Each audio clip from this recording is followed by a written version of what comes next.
Alrighty, so UFC Canada in, I believe, Vancouver just took place, and I'm here to give you the breakdown of every single fight on the card, the takeaway, my thoughts and opinions, overall predictions, wild card. We'll get into it. This might be card of the year for some, for me maybe. Just throwing it out there, throwing the dart at the dartboard. Card of the year, fellas. Definitely, probably one of the best Canadian cards. I mean, it's the best Canadian card I've seen since I started watching the sport, and I'm going to be very biased in this breakdown as I am a Canadian. Loud and proud, baby. All right, so we'll take it. And yeah, this was a huge night for the Canadians. There was a lot of finishes. There was a lot of interesting decisions, both with scorecards and with fighters making decisions. Very weird main event, but we'll get to that. We start off with the breakdown of Melissa Croden versus Lisboa. So here's the thing, gents. I don't give a fuck. It's women's MMA. Like, I literally coin flip my women's picks. I think the coin went. Oh. It went 2-1 on this card. Or, sorry, 1-2 in this card. Now that I think about it, kind of fucked up. Coin kind of fucked me.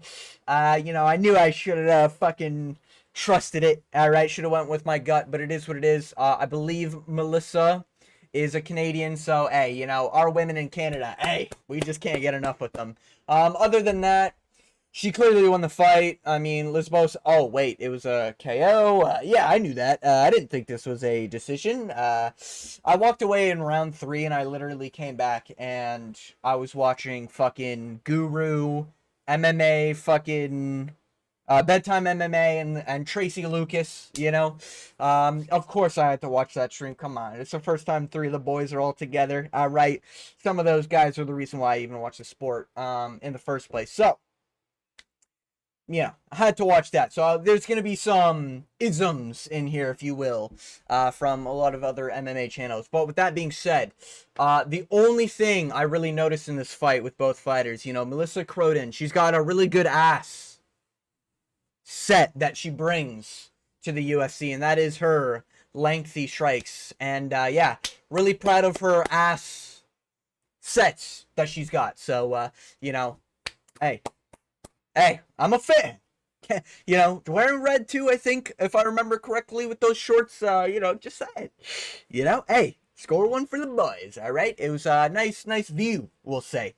What a masterclass performance, Anyways, moving on, we have real fights. Azamat Bakoya versus Belgarui. Yeah, coin went Lisboa, by the way. I didn't really care. I went with Azamat mainly because I've never seen Belgarui fight.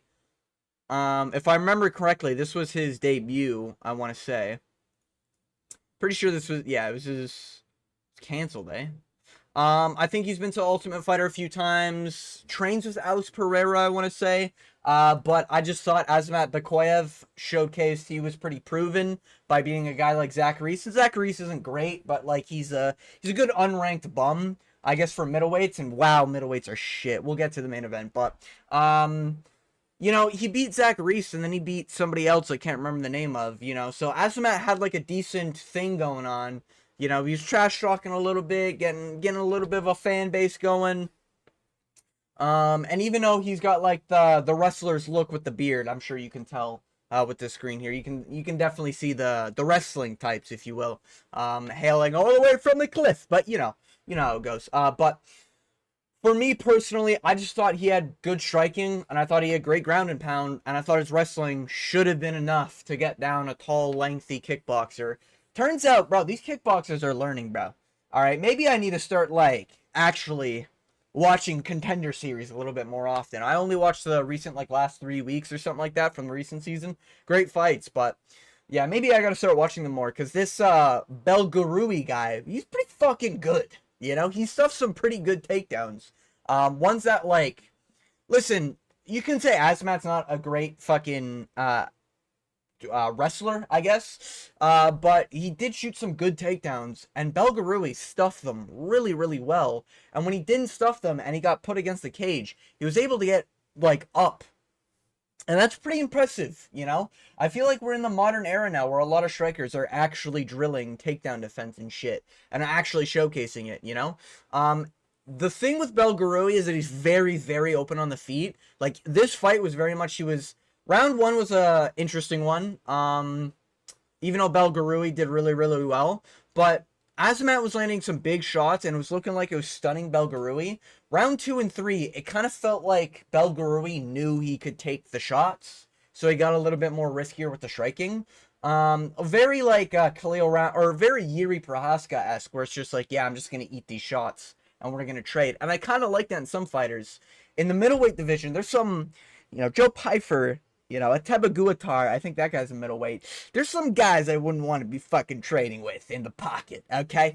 But Belgarui looked really good in this fight. I think you got to have some steam that goes longer than the first round, or you put him out in the first round against Belgarui. But it looked good, Guy with he was 8-3, not a great record, but interested to see where he goes. He's kind of old, so I'm not really expecting much, but he could be a cool, fun guy to have, Get him in there. He could be like a modern day Gregory Rodriguez, even though I think RoboCop's actually younger than Belgarui. Good fight.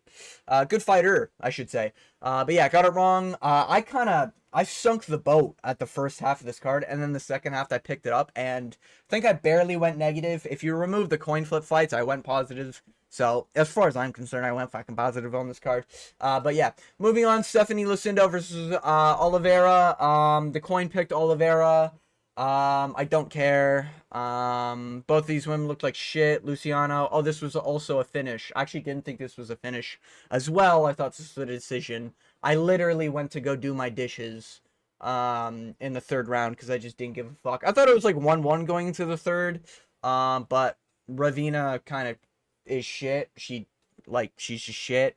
Her striking was terrible. Grappling defense wasn't there. I mean, it's a women's fight. Who cares? Moving on. Danny Barlow versus Desjordaine Santos. Shout out to Jacob from We Want Picks. Lock of the week being Desjordaine Santos. I countered it out completely.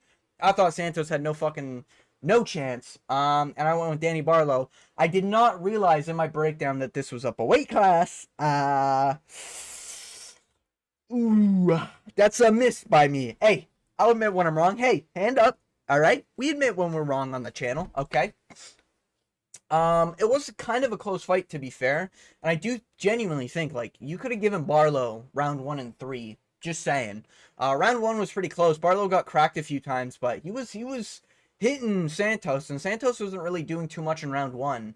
And I really thought Danny Barlow was outlanding Santos. And when I was watching the Guru and them streaming, the Tracy's and everything like that, when I was watching them streaming, they were talking like big up on Santos being up 2-0 in round 3, and I was just like, I don't know about that, man. Now, Santos did really do well in round 2. He's kind of like... Who's he like? It's a little bit like an Alex Morono, but a little bit more volume, if that makes sense. Like, remove BJJ, put a little bit more volume. Very much like head down, like... fumbling around, moving his head, flicking his wrists, not really doing much, like not really throwing, I should say. But yeah, Santos got it done. I don't know if I'd call it a robbery, just a really close fight. Danny Barlow, bro, this guy's got no chin. He's very Jamal Hill performance, where he's doing this, and when he sees a straight coming, right, he's like this, and then he closes his eyes, and he gets hit, and he's like, and then he's back in it. Like, it was very... Like, bro, you don't move his fucking head, man. Like, come on, man. Got a head movement. You know what I mean? Head movement. You know what I mean? Like, fuck, bro. I don't know. It's just... Danny Barlow just, like... that was a really bad performance. He still had pop. Gassed out really, really bad at the end of round 2. Like, really bad. And round 3 kind of felt like both men were gassed. And I think I edged Danny Barlow a little bit. I think he was cracking Santos a lot. And it was like, oh shit, Santos might go down. But Santos got a chin, so it is what it is. Yeah, I'd say Santos got a really good chin for middleweight. Like, a really, really good chin. Like, I'd be worried with fucking Belgarui here against, like, a Teba Guatar or Joe Pyfer. Bro, Desjordaine Santos could do well against Joe Pyfer. You know, like, make it to decision. You know what I mean? So, he'd do okay against Gregory Rodriguez, striking only rules in terms of toughness. That's kind of how I see that. But moving on, we have Bruno Silva versus Park Young-sung. I was so close to picking Bruno Silva, but I didn't. I respect the fuck out of Bruno Silva. Can we talk about that back acne for a second? I didn't think it was that bad, but holy fuck. Literally like Marab levels of back acne and fucking who was that? Bilal, I think, has really bad back acne. And when I say acne, I mean there's a lot of spots on the back for some particular reason, normally associated with drug use in terms of performance enhancing varieties. But yeah, Silva looked good in this fight. I will say Park did well. Park's there. You know what I mean? Like he's high level. He's ranked level in my opinion for flyweight. The thing with this fight is that like he was just breakable. And I don't mean like spiritually wise. I think spiritually wise, Park Kyung-sung actually was like pretty unbreakable in this fight. He was getting hit with bombs. He was starting rounds with some fucking heat. He got put in some very, very uncomfortable positions. Round one I thought was pretty close. But I think Bruno Silva like edged it very slightly, but it was kind of close. And then round two, it literally looked like I think that's the round Park got dropped. He literally looked like he broke his fucking jaw. Like it looked like Bruno broke his jaw. I know Park has his mouth open a lot, bro. When he had his mouth open, it was like gushing blood. It was kind of to see, you know? And then in round three, I was just like, bro, I don't know if Park's going to be able to make it. Round three, he comes out swinging for the fences, doing really well. In moments, like, almost breaking Bruno Silva. Like, Bruno would get hit, and it'd be, like, very bad body language where he'd get hit, and it looked like, oh, shit, next, like, ooh, he's weak to the body. Ooh, he just got cracked there. Another shot, he might be done. You know, that happened a few times in the early starts of round number three. But I think it was like 2-0 Bruno Silva, or it was 1-1 with Park edging the first round, depending on the scorecards. I haven't seen the scorecards, but that's my assumption.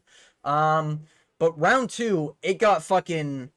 It got like, okay, both of these guys are blenders, and whoever lasts the longest in the blender is going to fucking win, you know? And Park went swinging, Bruno went swinging, and eventually Park just sort of, not gassed, but he sort of slowed down, and the moment he slowed down, Bruno Silva instantly lashed up that neck, and it got so, like, it just looked uncomfortable with how, it literally looked like his jaw was pushed in, and it was blood coming out, and Bruno, I think he got the back, or it was against the fence, and he just starts cranking the fucking neck, and honestly, I wouldn't be surprised if he tapped to fucking, just it being uncomfortable. It looked really... Yeah, like I didn't want to be there, you know, if I was Park. Jesus Christ. It looked like a broken jaw and somebody squeezing on it with all their might in round three. Like, rough shit. So Park's there. I don't know, he just needs to not get hit as much. And that's pretty much like the only feedback. You know, maybe do a little bit better on the grappling in terms of like takedown defense, because Bruno Silva, he's not really that good on the ground, but he did do well against Park Young-sung on the ground. But Park can come back from this. You know, 10-0, now 10-2. I think he can come back from it. Moving on, Bruno Silva is a little bit of an interesting case. He's okay. He's a really good fighter. I'm just a little suspect with seeing that back. I didn't realize there was that many spots.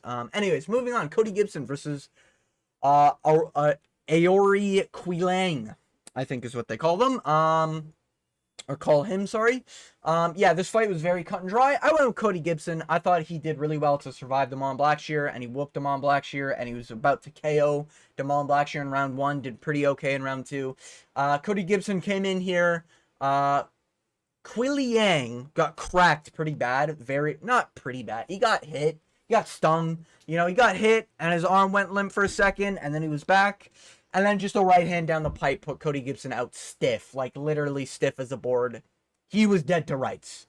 And the refs came in, stopped the fight. Cody Gibson, it's just an age thing. It is what it is. I don't think Aori here, I don't think he's that good. You know, I just think, you know, he landed a good power shot on an old guy at bantamweight. Like, it happens. You know what I mean? A lot of the unks got fraud checked here.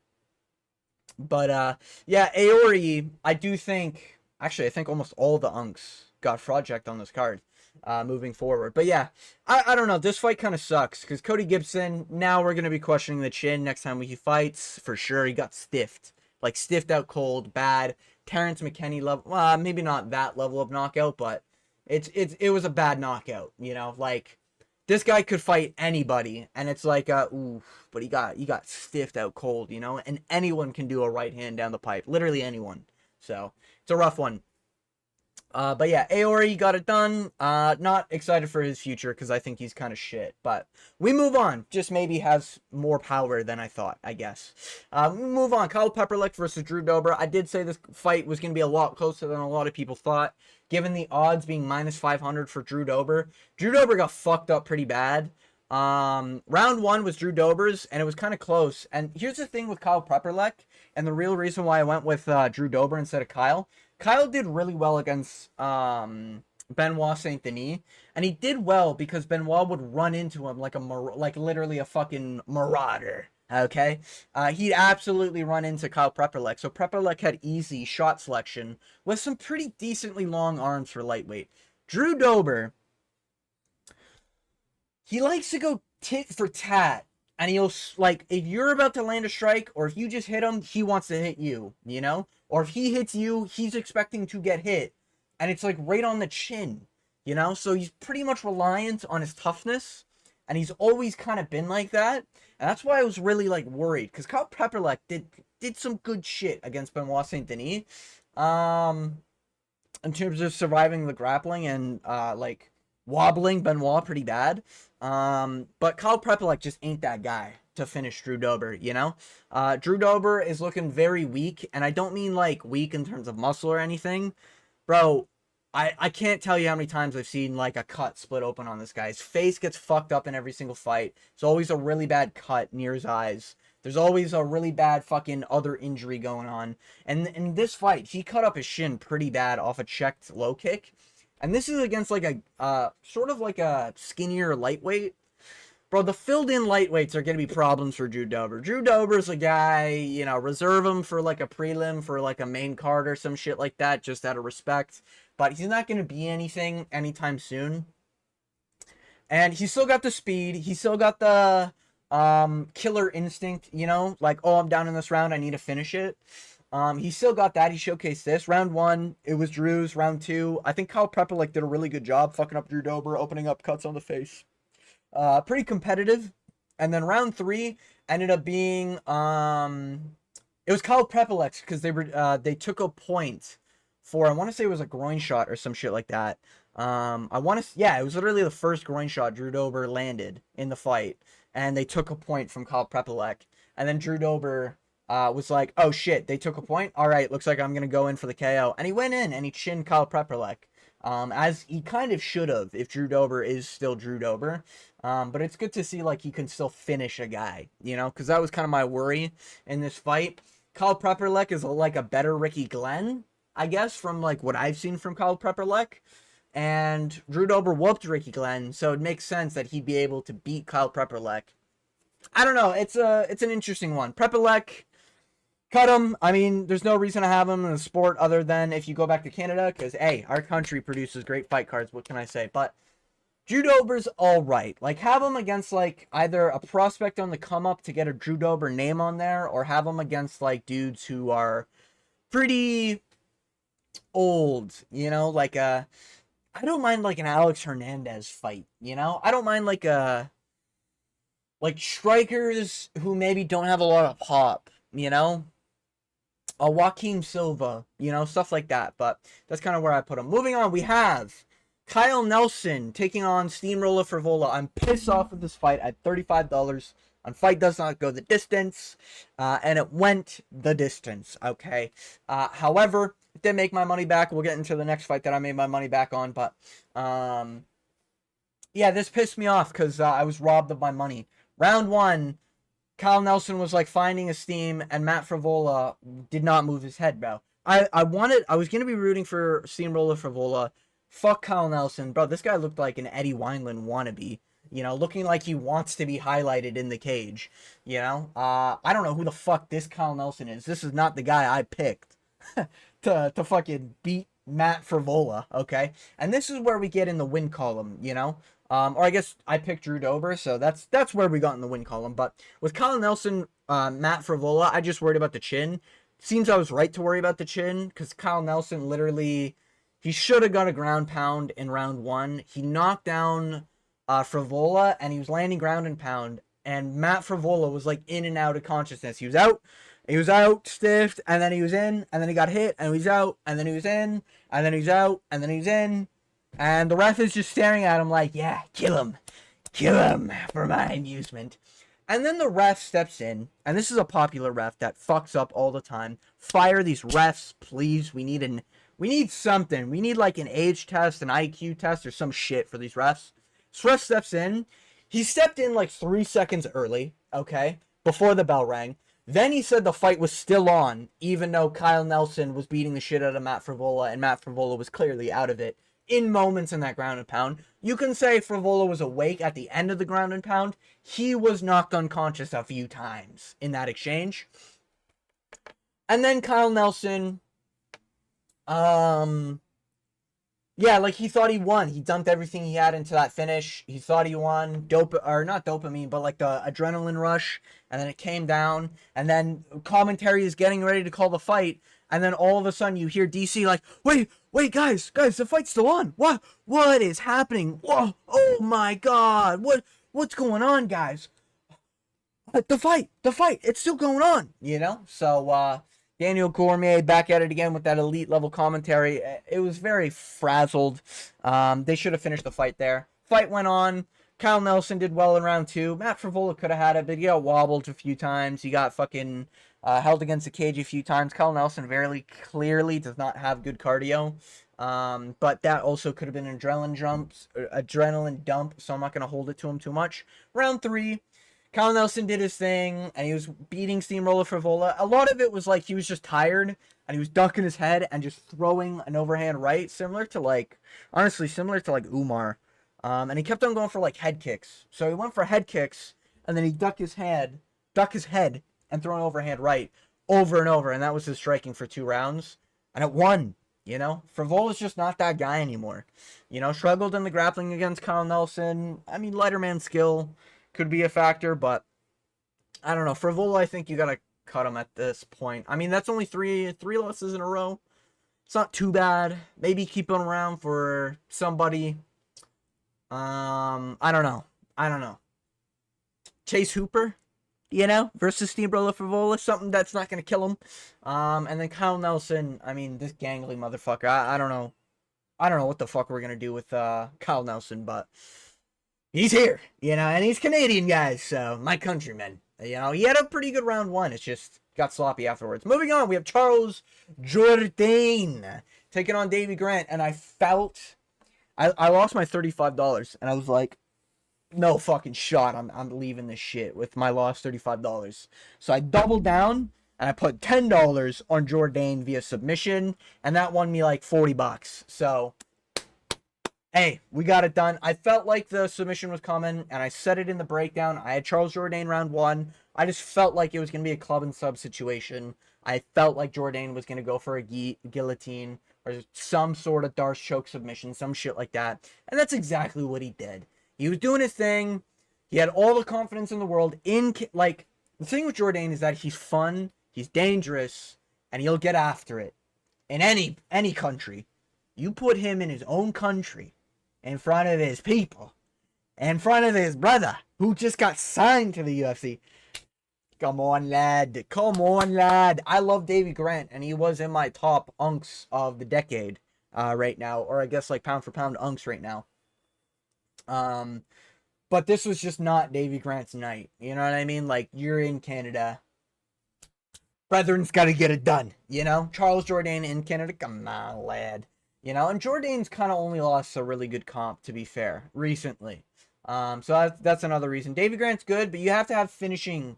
Like, when Jourdain loses, it's to Sean Woodson in a very close fight, which, like, up a weight class, I'm pretty sure, because that was at featherweight. It might have been at bantamweight. I could be wrong there. But, you know, Victor Henry, that's a good win. Getting knocked out by Gene Silva, I don't think is that bad, and I think everyone can agree, especially before the Diego Lopez fight, that's not a bad loss to have on your record. You know, beating Ricardo Ramos, good win, especially in round one, and beating Kron Gracie, and you know, before then, like, what do we got here? Nathaniel Wood, you know what I mean? Shane Burgos, it is what it is. You know what I mean? Like, he doesn't have that many bad losses in recent history, and he's young, he's in prime, 10 years age difference between the two. So I thought it was Jourdain all day, every day. And Air Jourdain gets it done, as predicted in round one submission, guillotine. And he cracked Davy Grant with a flying knee and club and subbed him. He got like a Darce choke position and instantly latched up a guillotine and was like, that's it, I'm going for it. And he fucking leaned back, tongue out, started smiling, knew he had it in. Davy Grant tapped. Sad day for Davy Grant, good day for my countrymen. Moving on, Manal Fiora versus Jasmine Judah Vicious. I mean, Jasmine's got a nice ass. Other than that, I don't care. Yeah, I thought Jasmine kind of sucked, and the coin landed on Manon Fiora. Thank fuck. I did not expect this to be a finish. I actually went to go do my laundry while this was going on, so I don't give a fuck. You know, she won via KO in round one.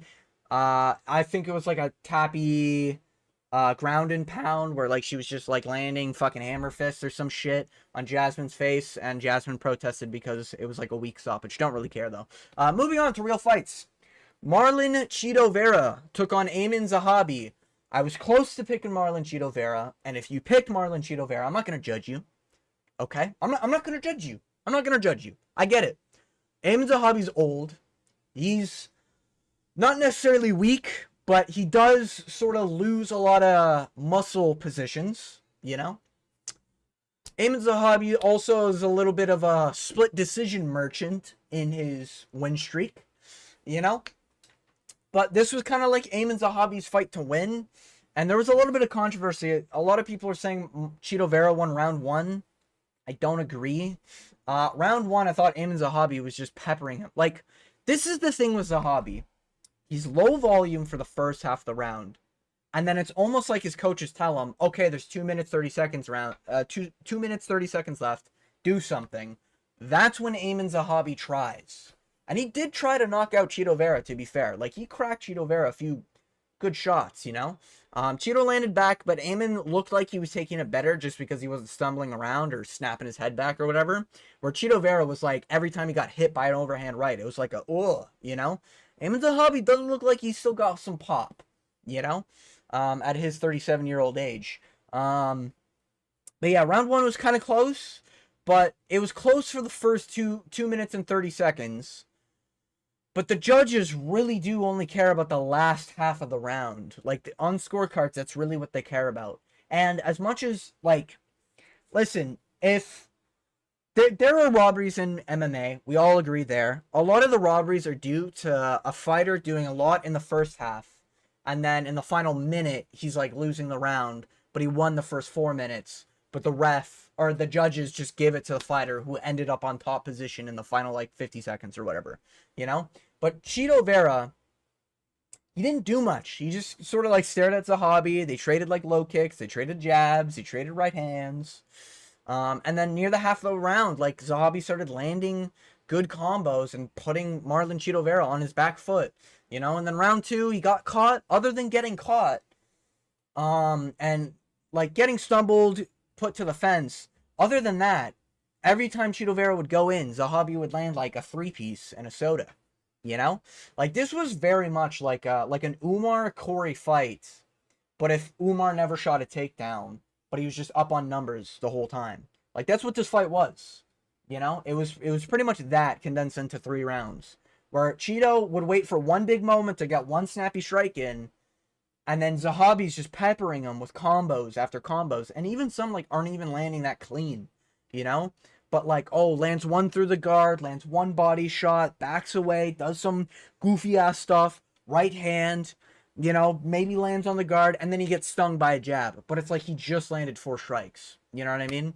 And then, like, low kick on the end. He landed some nice inside low kicks on the breakus and combos. But, yeah, Zahabi did good in round 2, other than getting dropped, almost stole the round back. And then round 3, It was a clear as a hobby round. I feel like that's uncontestable. He just whooped Cheeto Vera, and Cheeto Vera got cracked a bunch. Nearly got put down. Cheeto Vera did. So I think Cheeto's just lost it. Like, what the fuck? Get him out of the sport. Genuinely, Cheeto Vera needs to be counting his fucking blessings. I think this guy's Christian or something, believes in the Lord. Bro, this guy should wake up every morning thanking God O'Malley had a career. If he didn't have a win against O'Malley, Cheeto Vera is fucking irrelevant. Never gets a feature on any sort of podcast or anything. If he never fluked a win over O'Malley, he never gets a title shot in any fucking reality. He's a fluke machine. You know? Like, I imagine Cheeto Vera, once he retires, you visit him in his garage or some shit like that, and on the TV, it's just highlights of him getting that KO on Dominic Cruz, or him getting another fucking submission on bottom, off his back on somebody. Like, he's just playing his own highlights, because that's what it feels like he fights like, you know? Like, he waits for that moment to get a highlight, and that's what it was, you know? This was Cheeto Vera, and this was an Amin Zahabi. He got it done via split decision. I think it should have been a unanimous 29-28, but it went with Amin by decision. You know, he got it done. Yeah. He's got 3 split decisions in a row, does he? Jose Aldo, Javid Basharat. What was the other one? There's another one. There's another, like, decision there, I'm pretty sure. Or, like, a finish. You finished somebody, I think. But regardless, did well. Anyways, dog was scratching the floor. Back to the original program. Sorry for that break, boys. Had to make sure the dog was okay. You know. God damn it. Alrighty, and we're back for the second time, okay? Apologize for the interruption, but, you know how dogs can get, you know. Maybe I should have got that shock collar, you know, just like the great Hassan Piker. We all know shock collars are the way, and it's a very humane way to deal with animals, don't we, guys? Obviously, I'm joking. That guy's a piece of shit. Anyways, back to the regularly scheduled program in, where the fuck was I? Oh, yeah, round 3, Amin Zahabi. I thought Amin Zahabi won. Great win. Moving on. He called out Sean O'Malley, actually, Amin Zahabi did. I like that fight because Amin Zahabi's gonna get shinned. And listen, hey, he's Canadian, somehow. You know, he may look like Ariel Helwani, but hey, he's on our side, guys. Okay? Alright? He cracks a... Oh, actually, he probably doesn't crack a bud. I don't know. It kind of seems like a type that would crack a bud. He looks very emotional in the cage, but I think he pulls it off. He's very technical. He's almost like a boxing Corey Sandhagen. So I don't mind Amin Zahabi, Sean O'Malley, you know, whenever. But yeah, we move on. Mike Mallet versus Kevin Holland. I went with Mike Mallet because I can't trust Kevin Holland, and I fucking did it, guys. Holy shit. Actually, just, you have no idea how much it just fucking hit right there. My dopamine blew out of my fucking mind right there. Oh my god, I got a Kevin Holland fight right. Hey, we did it, boys. It only took us 3 years, baby, of watching the sport. We got it done. Alright, I've legit never got a Kevin Holland fight right, since I've been predicting fights. Finally got one right. I said in the video and winked to the camera, obviously, as a joke that I was picking Kevin Holland, but showed on Tapology I picked Mike Malott via decision. Yeah, this was prime Kevin Holland, boys. This was a prime vintage Kevin Holland. All right? Some sort of baby illegal move slightly lands, and he instantly crumbles, and now he gets to make an excuse. He got nut-shotted, because that's what happened in round 1. Mike Malott, I think, landed a groin shot early on. It is what it is. You know, it happens. I think he was going for like an inside calf kick, ended up hitting the fucking groin. That one was a legit groin shot. He had like a minute of break. And then we get into, you know, Mike Malott landed some big fucking hands in this fight. Big fucking shots, you know? I think Mike actually got dropped early. I want to say it was round 1, could have been round 2, but I think he got dropped early in round 1. But he landed so many big shots on Kevin Holland, and then he ended up pushing Kevin Holland to the fence, and he went for a knee to the body, and it like grazed the cup of Kevin Holland.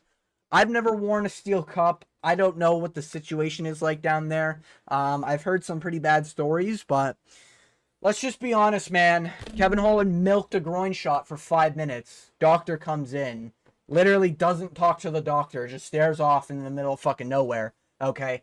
Kevin Holland was in his prime here, milking out an illegal shot so that he can make an excuse for when he loses. And then he looked defeated at the end of the round. He literally looked like he wasn't going to throw anything. Mike landed some big shots. Kevin Holland's very much like Chito Vera, where he kind of waits for like a big poppy moment, and he's not really a volume dude.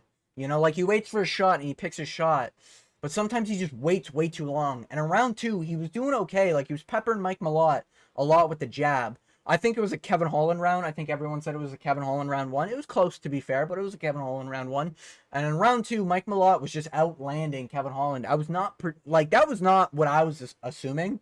I did not think Mike Malott was going to be outlanding Kevin Holland on the feet. I thought he was going to outgrapple him, which he did in moments in round 3. But in round 2, he was doing okay on the feet. Bro, he just kept on landing literal fucking sledgehammer bombs on Kevin Holland's head. I don't think Malott's like that big power guy at welterweight, but he does hit hard, I think. I don't think he's a big power, like he's not like a Joe Pyfer at welterweight, you know? I think he's got like probably slightly heavier hands than like JDM, but he probably, like Carlos Prates for sure hits way harder than Mike Malott, in my opinion. But yeah, Mike Malott, his power, like, regardless, he landed so many flush shots on Kevin Holland, spinning his jaw around, snapping his head back. Bro, uppercuts, elbows on the inside, overhand, rights, left hands, just right hands down the pipe. Like, he landed so much on Kevin Holland, and Holland really couldn't find a rhythm in round 2, other than cracking Malott here and there. And Malott started wearing some damage on his face, but it is what it is. I think that damage is more or less from round 1 anyways. Or I think he actually broke his nose near the end of round 2. Kevin Holland did. He broke Mike Malott's nose, and it just started bleeding a little bit. But Mike Malott was so ahead in round 2. These numbers are just fake. Where the fuck are they getting these numbers? Regardless. And listen, I don't like Mike Malott. Yeah, I did pick him, so I guess you can say I'm biased. Kevin Holland did not win this fight in any fucking category. So these numbers, I genuinely, I don't even know when he would have attempted 162 strikes. Like, that just feels fake based off what I saw. But anyways, yeah, round 2, I thought it was clear Mike Malott. Round 3, that's where you started seeing the blood gush out from Mike Malott's nose. But he just gritted down. And I didn't think we'd see that ever from Mike Malott, gritting down in like a war against like tough guys. And he did. And he did, you know? I'm proud of Mike Malott, you know? I hated this kid ever since I saw him fight fucking Adam Fugit back in the day when I first started watching. And, you know, I'm kind of coming around to Mike Malott. You know, I don't hate him. And now he's number 15 because he just beat Kevin Holland ranked. Somehow Kevin Holland's ranked. But yeah, he beat Kevin Holland. In a interesting performance there. Yeah, round 3, he just did more stuff in round 2, but better. He just landed better. He landed more accurately. He was landing heavier shots. He got takedowns. He was pushing him against the fence. He was doing the things he needed to do to win, and he was just not getting Kevin Holland out of there. Kevin Holland's chin is just still built different, even after that D-Rod masterclass like 2 months ago. So yeah, interesting performance there. Kevin Holland called out like Neil Magny before this. Bro, Kevin Holland didn't even know who the fuck Mike Malott was before this fight. He literally said in an interview he thought he was Jake Matthews. Like, oh, yeah, man. Yeah, these guys should be getting paid like NFL players, right? They don't even know who the fuck they're fighting. Yeah, man, let's pay them millions, you know? Anyways, but yeah. Mike Malott won. Countrymen up. Canada had another impressive performance. Let's fucking go. Moving on. Hey, another fellow representative of Canada. What can I say, baby? I did not pick Brendan Allen. I did not think Brendan Allen had that much of a chance. I will be honest, though. I did record the breakdown, I think Sunday, like right after the Rio event. I will say, when we were getting closer, I kind of understood what people are saying with Brendan Allen. His boxing isn't that bad, but he just doesn't move his fucking head. And his grappling is legit good. I just thought he'd put himself in worse positions. Like, he put himself in submissions or end up on bottom and shit like that. Like he did against Fluffy Hernandez. Like he did against Amavov. Like he does in so many fights. But this fight was like kind of the opposite I think everyone was expecting. If you were on the Brendan Allen side, I think you were picking Brendan Allen early KO via RDR not really able to get takedowns and then getting outboxed. Because that was the narrative I was hearing from the Brendan Allen side. I just thought, bro, I thought RDR was good. Like, I didn't think he was going to beat Hamzat, MMA Che. Just saying, brother. What are we doing? Okay? Making our shirtless folk look bad. Okay? I didn't think he was going to beat Hamzat. I thought he'd, like, lose to Sean Strickland. Or, like, lose to fucking Dricus du Plessis being out-goofied. Or something like that. Like, lose to a top-level guy. Even though he beat Whitaker, it was just like, I didn't think RDR was going to be that guy. And round one, he did really, really well against Brendan Allen. And everyone in the build-up was like, Brendan Allen has really good round ones. And that's where I was starting to get worried. Because I was like, bro, I don't know. I thought RDR was like fucking killing people. Okay? Killed Bo Nickel. Ruined that hype train. Beat the fuck out of Robert Whitaker. Even though some people are going to claim that fight's close now that RDR's lost. It wasn't. RDR clearly won that. Beat the close fight with GM3, though, at the end of the day. You know? Fuck! Anyways, I thought his striking was at least good, though. You know? Like, maybe he get cracked on the feet or whatever. He shot a takedown within the first 10 seconds, got a takedown, had Allen's back for 4 minutes in the first round. I don't think anyone on the Allen side was expecting that. And if you were watching it as an Allen picker, you were like, oh, fuck. You know? Oh, shit. A short notice Brendan Allen. Apparently it was only a month. I thought it was like a week. That might be my bad. Hey, hand up. Hand up. Okay? But, yeah, it turns out Allen is just a better grappler. Like, IQ-wise, Reiner de Ridder had it all. You know, he got taken down in round 2 and laid on while Allen was landing little pocket elbows. Didn't really do much. Not really much happened. Allen ended up on top and kind of just did stuff after Reiner de Ridder was holding Allen in a clinch. Allen got the better of the takedown scramble. Reiner de Ridder locked himself on bottom. Tried for a few submissions, didn't get one. Round 3, Reiner shot a takedown. Or I think Allen shot a takedown. Reiner got the back. And then Allen was able to reverse position, stand on top, or stay on top for like 3 minutes. And Reiner almost had like a reverse triangle or something. He kept on going for stuff. Like IQ-wise, Reiner de Ridder's the better guy. It's just like, I don't know if it was, he's too long for, it's like watching a Colossus Titan versus a fucking Armored Titan, you know? Like, the Colossus Titan is, like, for sure stronger and, like, pretty much better in every category. But because of how big and long he is, he's just fucking too slow to get shit going, you know? And if someone's smart enough, they'll, like, avoid the danger. And that's what it was. Like, Allen avoided the risky, like, Kimura, risky reverse triangle. Like, he avoided all of that shit and was okay being in boring positions until he ended up on top, you know? Like, he outlasted the goofiness. And he's able to just, like, consistently be on top, Reiner de Ridder. And round 4 was, like, bad. Like, really, really bad. Reiner shook his head, was really slow getting to the fucking stool before round 4 started. And it was like, oof, this is going to be a rough round. Like, he's going to have to go to the deep waters, friend. He went in there, and he just got taken down, like, instantly by Brendan Allen. Ended up on bottom. And Brendan Allen just laid on top, landed little pocket elbows, you know? And Allen really has improved a lot. Every single round he went to his corner. It's like, I need to do this. Do I need to do that? What do I do in this? Like, he was learning. And I know it's like Bilal in his corner and Taco Tucos, okay? But those are some good grapplers, you know? Those are some good grapplers. And I do think, like, Allen improved. He's still young, to be fair, so he's got, like, time to build up. Allen's just not that guy, though. Like, this is the thing, man. Like, he's already lost to Amavov. He's lost to Strickland and Chris Curtis. And Curtis Chris Curtis is, I think, in welterweight now, so it doesn't even matter. But yeah, Brendan Allen's just not that fucking guy at middleweight. He's not beating Robert Whittaker despite Reiner de Ritter beating him. Like, Brendan Allen's just a weird dude. Like, he's a good anti-grappler, you know? Like, in the way that Strickland's a good anti-wrestler, Brendan Allen's like a good anti-grappler, you know? Like, he's a good anti-jiu-jitsu guy. Like, he subbed Paul Craig. Like, that's pretty impressive, you know? I think a sub on Andre Muniz as well. He's got a few sneaky good subs in there. I just thought he was too dumb and I couldn't rely on him. Turns out he actually had some IQ and cared about his career in this fight. Wasn't expecting it, but he got it done. Hey, he represented Canada because of his two fucking grandparents being Canadian, so hey, I'll take it. Another Canadian on the board, baby.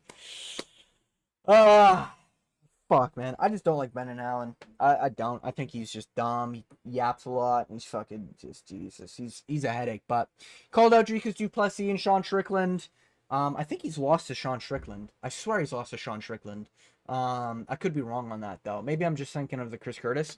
Regardless, this is a good, legit win from Brendan Allen. I'm not going to take anything away from this. This is a good, really good win from Brendan Allen. This isn't like Marvin Vettori on a 3-loss streak. You know what I mean? Like, this is, okay, I'll keep an eye out for him in the next matchup. You know? Like, Dricus du Plessis, I don't think he beats. I think he'd do okay, but I think he'd get finished. Nah, I think he'd tough it out to a decision. To be fair, like, he went from getting finished to Chris Curtis in round 1. And now he's sort of just able to survive, guys. This was originally supposed to be Reiner de Ritter, Anthony Hernandez. I think we can all say Anthony Hernandez would have beat the shit out of Reiner de Ritter. I think I genuinely would have... I think I would have picked RDR. Fuck. Anyways, but... yeah, we got it wrong. I think I went... I don't want to say the number. The number's going to be up there. So if you made it to the end of the video, I want to thank you for watching. I got work in the morning. I also want to record another prediction video. But I want to thank you for watching, making it all the way to the end of this. Oh, bro. Forgot about Reiner de Ritter. Yeah, he quit on the stool. He's quit in a fight before. He now has 3 losses. Brendan Allen, man. Yeah, just cut him. He's lost all his aura. It's gone. He will be tricky on the ground. He beats like Gregory Rodriguez beats Reiner de Ritter. But like Reiner de Ritter would probably beat Joe Pyfer. Maybe. But yeah. The IQ's there. It's just like the speed and the cardio just isn't there for Reiner de Ritter. And he lost so much aura. I was believing the aura and the hype and shit in this build-up. So it sucks to see. It is what it is. Reiner de Ritter quit on the stool. Brendan Allen gets a dub. Via making RDR quit. So now he gets to gloat about that. But yeah, great win. Great event, to be honest. This is one of the better events of the year. There's been some good events this year. This final half of the year is going to be fucking cooking right now. So tune in for my next prediction for UFC 321. If you made it to the end of the video, I want to thank you for watching. And as always, I hope you have a good day.